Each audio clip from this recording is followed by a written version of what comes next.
I ask you a question? Are you ready to get and keep momentum in your business? I hope so, because it's Penny Elliott here, your host to having the perfect mix of the woo with the do. If you're ready to create the life that you want through a business designed by you, then tune in. Hello and welcome to the Get Momentum podcast for online entrepreneurs with your host, me, Penny Elliott. And this is the show where we match the woo with the do. It's the perfect mix of mindset and strategy to have fast success in your online business so you can finally live your best life. And today I have an amazing guest waiting in the waiting room for us. His name is John Lee Dumas, and he's the host of Entrepreneur on Fire, an award-winning podcast where he interviews inspiring entrepreneurs, myself included, who are truly on fire. With over 2,500 episodes, 1 million plus listeners a month, and 7 figures of annual revenue, JLD is just getting started. So make sure you visit eofire.com to set your entrepreneurial journey on fire. And I cannot wait to dive into spending time with JLD and sharing exactly how he gets consistent clients in his business. Are you ready? Let's go! All right, so let's crack into it. So we're all about consistent clients here. So I'd just like to ask you, how do you create that consistent flow of clients? Like, what is your secret sauce? So my secret sauce is creating free, valuable, and consistent content. And when I do that, I'm able to create that know, like, and trust with an audience that keeps on flowing. So, back in the day, 2012, I launched with no audience, with no customers coming in the door, with none of that. But I said, how can I serve my audience at the highest level? Well, I want to deliver free, valuable, consistent content on a daily basis. So I launched a daily podcast called Entrepreneurs on Fire, and 2,000 days in a row, I released a fresh podcast with a fresh interview with a successful entrepreneur. And that has been the feeder of my customers and clients into the different funnels that I have in my business over the years. Amazing. So I want everyone who's watching or listening to this to hear that it's not about being consistent for 5 or 6 weeks. It's 2,000 days. That's incredible. I remember being on your podcast and thinking, I've made it. I'm on the podcast, and I practiced and I did everything. And then obviously I got to meet you guys in public, in New Zealand when you came over. And it's interesting because a lot of people see yourself and others and the big players in the online market as these on a pedestal. But I want everyone to hear and listen and really resonate with the fact that you came into this entrepreneurial world with zero.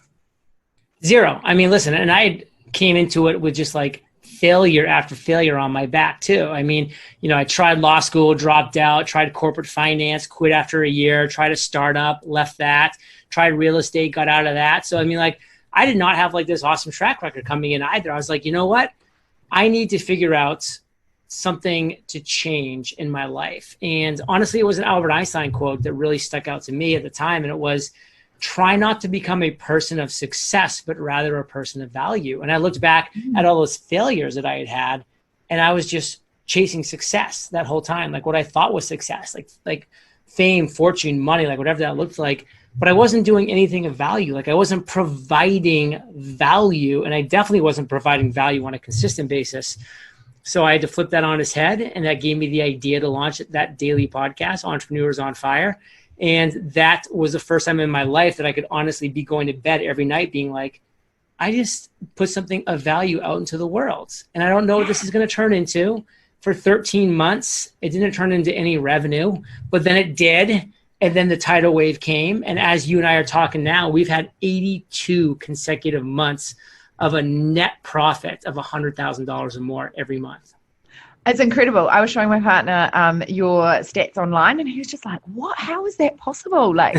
Unbelievable. And why do you share that online? Is that so that you can be an example and an inspiration for everyone? 100%, because I found somebody who was publishing their income reports online before I launched my business. And it was the first time I was like, oh, so you don't have to be slimy or a sleazeball to make money online. Like, you can actually be a good person, provide real value, And that was inspiring to me. So I said to myself, if I ever get to the point where I'm making money, I want to show people behind the scenes. I want to pull back the kimono. I want to show them the ingredients of what's working and what's not working, because we share the failures as well. And we have those absolutely for sure. So that was a big inspiration for that. You know, we love bringing our lawyer on to share a legal tip, our accountant on to share a tax tip. And overall, we have a blast. Yeah, and I also love the fact that there's quite a few people out there, and this like dovetails really well into the next question that I always ask people is like, there is a lot of like bullshit out there about, you know, you can have this and you can have that. I particularly love all the photos shoots that everyone's had on private jets where they're not going anywhere right now. And but that's what, you know, like, is there a moment in time where you've really had to say to yourself, right, this is not working. How am I going to like call bullshit on myself and turn it around and take a different trajectory? Multiple times. I mean, one of the biggest one was the very first course I ever tried to launch. And you know, in hindsight, I made some really obvious mistakes. Like I made a lot of assumptions. And I like to say, when you assume, you make an ass out of you and me. And I was assuming a lot of things. I was assuming that I could, you know, launch this great course and everybody would just want it because I thought I knew what they wanted. And it turned out it was not what they wanted. So when I launched it, it flopped and then heard crickets. Because, you know, people have been like, oh, yeah, that sounds like that'd be a great idea. But when I learned it's all about proof of concept and people will vote with their wallets, that I started having people putting down deposits and prepaying before I actually created something. And so then I knew going forward that my time was being well spent because I had proven that concept. So, you know, many failures over the years. And I'm glad when I still have these failures too, to be honest, because if you're not failing, you're not getting out of your comfort zone enough. And all the magic's happening outside of the comfort zone. So whenever I go too long without failing or go too long without like feeling uncomfortable, I'm like, something's got to give. Let me really get out there, stretch my limits, push the envelope, make things happen. Yeah, and I love the fact that you said that, you know, you need to, people vote with their wallets. Like the stats don't lie. It's not about getting the pats on the back and saying, oh, that's a great idea. Yeah, let's have another drink. Oh, you should put this out there. You know, like, you know, creating a business isn't about charity and it isn't about being particularly loved. It's about creating something that people want to buy and actually get that development from, which sometimes might not actually be the thing that you particularly want to create. Do you feel that? Like sometimes you have to create something that's maybe not the way you'd put it out to the market, but it's the way that people want it? Listen, I mean, I like to ask my audience, what is your biggest struggle? And then I create solutions for that. I don't care what my biggest struggle is. Like when I know what my biggest struggle is, I go buy the solution to that. Like, I don't try to make that solving myself. So when I'm trying to serve my audience, I serve them. I care about what they need, what they want. Okay, brilliant. So if you could go back to the start of your business, knowing what you know now, and, you know, and I really encourage all of you to go back and binge listen and binge watch some of your previous, you know, really early episodes. I remember you sitting on the couch with the banner in the background. You know, like you've come so far. I mean, look at your house in the background now. So if you could go back right to the start of your business, knowing what you know now, what would you tell your young entrepreneurial self? Honestly, I would tell myself one word: relax. Because I feel like so many people, they put all this added pressure and stressor on themselves. And I can like go back and listen to my earlier episodes and I can hear that stress and anxiety and like it just comes through. And the reality is like people just need to relax. And that's like myself included. Like that's what the advice I would give to myself is, you know, we're here on this beautiful earth for one brief moment in time. And like, then it's over. And like, we put all this stress and anxiety on like everything that we do. And then we look back and we're like, man, those are my glory years, but like I wasn't even enjoying it because I was worried about X, Y, and Z. Like you got to take things seriously and you've got to work hard, but you've got to relax too. Like you just can't look at everything like, you know, it's life and death, like in this moment. Like I can remember holding a piece of paper and like shaking as I'm like interviewing Seth Godin. And that's too bad because it's like, I should have just kicked back and relaxed and enjoyed the conversation. I know he would have liked it better. I would have liked it a lot better. And my audience would have enjoyed it more because it would have been a better experience. So relax. Okay, you heard it here. Everyone, just chill out, relax. Chill Friday out. here. Come on. If a Kiwi says relax, you need to relax.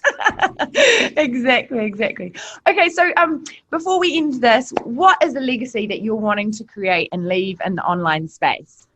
I have my idea of what you're doing, but I would. Well, I'm not trying to leave a legacy, to be honest. What I am trying to leave is what I like to refer to as a ripple effect. And what I mean by that is when I'm gone, like I'm gone. I don't have any of these illusions of grandeur that people are going to like remember me or care about this or care about that. Like, and I'm fine because I don't care. I'm gone. It's like poof, on to the next thing. But what I want is the fact that some of my work has inspired others who are now going to start doing things that they might not otherwise have ever done before. That's going to inspire others. And that's going to inspire, and that ripple effect, that like third, fourth, fifth degree of separation, like that kind of ripple effect is what I'm here for. And I don't need any credit for it. I don't need like any proof of it because I know it's happening. And that's kind of where I'm focused. Like, you know, when I'm gone, I'm gone. I don't want a statue. I don't want my name in lights, and I know it won't be. So no, fire JLD statue. It's just not how I am. I want people to live their life, you know, like frankly, you know, as much as I like think Benjamin Franklin's a cool dude, I don't think about him that much, you know, I don't. And he was one of the coolest dudes ever. So I don't have any of these illusions of grandeur. Let's just cause a ripple effect to make people's lives better right now. And you know what, you definitely have, because, you know, when you came into podcasting, it was kind of like, what is this? Is it radio? How do I listen to it? Can I put it on my shuffle? You know, and now you have created thousands of podcasts. I mean, how many people have been through your course? Thousands and thousands. We have over 6,000 people just in Paradise. Right. 6,000 people in Paradise. How many people are they then podcasting out to with the, I mean, that's the ripple effect I'm talking about right there. You know, we've had 48,000 people go through my free podcasting course. So, I mean, it's a huge number. And again, that's the ripple effect. And it's been awesome chatting with you today. Amazing. Well, thank you very much. And I think the one thing that everyone can take away from this is just relax, and it's all going to happen. Relax. Go do it. Take care. Thanks. Bye. Okay, well, that was an amazing episode. I'm so excited to have had JLD on my podcast. It was a real honor. And to be really honest with you, I was shocked when he said yes. It just shows his huge amount of passion and givingness to be able to come onto my podcast, which is still relatively new. And even though we had a great time when he came out to New Zealand, and I did get to meet him and his wife, Kate, it still shows just what a lovely human being he is. And that when you're thinking that money is evil and the more you make, the harder it gets, the less people are going to like you, this is a fantastic example of how he's had, it was 82 months of over $100,000 worth of profitable revenue coming in, yet he can still spend time with the people that have helped him get to this position. So always keep that in mind when you face that fear of going to the next level, because some money preconditioned idea is going to pop up in your head. Because you know what? You can make loads of money, have a huge impact, a massive reach, and still be a really lovely person. So make sure you tune in next time when we interview someone else who's just as exciting and is going to give you even more insights on how to have consistent clients in your business and get momentum. Wow, what an amazing episode. Thanks for tuning in. And if you loved the woo with the do and want to dive deeper into how you too can get and keep momentum in your business, then please join us at pennyelliottgroup.com/consistent clients for the live training this month. It's going to be super juicy as I'm giving you access to the only 3 daily habits and mindset tweaks you need to have consistent clients in your business forevermore. Come and join us.